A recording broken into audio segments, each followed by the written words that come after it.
Hello friends, ഇന്ന് മുതൽ നമ്മുടെ ക്രോഷ്യോ ജേണി സ്റ്റാർട്ട് ചെയ്യാൻ വേണ്ടി പോവാണ്. അതിനു വേണ്ടി നിങ്ങൾ സപ്പോർട്ടൊക്കെ ഉണ്ടാവും വിചാരിക്കണം. ഞാൻ ഇതിന് മുന്നേ ഉള്ള കുറച്ച് എൻ്റെ ക്രോഷ്യോ പ്രോജക്ട്സ് ഒക്കെ വിട്ടിട്ടുണ്ടായിരുന്നു. നിങ്ങൾക്ക് അദ്ദേഹത്തൊക്കെ നോക്കി അതൊക്കെ അതിൻ്റെയൊക്കെ ഇതെങ്ങനെ ചെയ്യാനൊക്കെ വേണമെന്നുണ്ടെങ്കിൽ പറഞ്ഞാൽ മതി. ബേസിക്കായിട്ട് കുറച്ച് കാര്യം നമ്മൾ ഇതിൽ പഠിപ്പിക്കും. നിങ്ങൾക്ക് ഡീറ്റെയിൽ ആയിട്ട് ഓരോന്ന് ചെയ്യണതൊക്കെ കാണുന്നുണ്ടെങ്കിൽ നമ്മുടെ ഫുൾ വീഡിയോ നോക്കിയാൽ കിട്ടുന്നതാണ്. ഞാൻ വഴിയെ വിടുന്നതാണ്. ഇപ്പോൾ കാണിച്ചതില്ല റെഡ് നമ്മുടെ യാണൊക്കെ പഠിക്കുന്ന സമയത്ത് നല്ല വിലയുടെ വാങ്ങുന്നതിൻ്റെ അത് 10-15 രൂപയുടെ ഒക്കെ വാങ്ങുക. പിന്നെ ഞാൻ യൂസ് ചെയ്ത് യെല്ലോയും വലിയ വിലയുടേതൊന്നുമല്ല. ഇനി ഹുക്കിൻ്റെ കാര്യം വരികയാണെന്നുണ്ടെങ്കിൽ ഹുക്ക് 10 മുതൽ 30 റുപ്യേൻ്റെ ഒക്കെ ഉണ്ട്. അതൊക്കെ ഫസ്റ്റ് വാങ്ങി അതിൽ പ്രാക്ടീസ് ചെയ്യുക.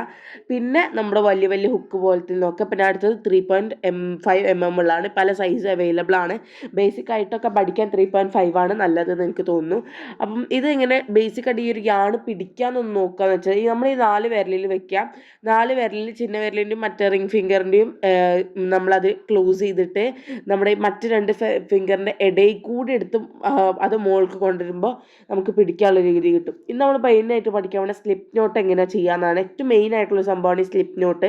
സ്ലിപ്പ് നോട്ട് ചെയ്യാൻ നമ്മുടെ വിരലിൽ ഇതേപോലെ വി പോലെ നമ്മൾ ഈ ക്യാമറ കാണുന്ന പോലെ ചെയ്യുക. അത് നമ്മൾ ഫസ്റ്റ് എടുത്തില്ലേ അതിൻ്റെ അടിയിലൂടെ എടുത്തിട്ട് ആ മുകളിലുള്ളതിൻ്റെ മുകളിലത്തെ വലിച്ച് ഇങ്ങനെ വലിക്കുക. എന്നിട്ട് കൈ എടുക്കുമ്പോൾ നമുക്ക് ആക്കാം. 2 വയറൊന്ന് വലിച്ച് അത് ടൈറ്റ് ആവും. നിങ്ങൾക്ക് ഞാൻ പറയുന്നത് മനസ്സിലായില്ലെങ്കിൽ ഇതേപോലെ വീഡിയോയിൽ കാണുന്ന പോലെ ചെയ്താൽ മനസ്സിലാവും. ഇതൊന്നും കൂടി ഞാൻ കാണിച്ചു തരാം. ഇതേപോലെ വി ആയിട്ട് നമ്മൾ കയ്യിൽ വെക്കുക. ഫസ്റ്റത്തേൻ്റെ ഉള്ളിൽ കൂടി എടുത്തിട്ട് ആ അടിയത്തത് ഇങ്ങനെ വലിച്ചു കൊടുത്താൽ. അപ്പോൾ ഇതേപോലെ സ്ലിപ്പ് നോട്ട് നിങ്ങൾ പഠിച്ചെന്ന് വിചാരിക്കുന്നു.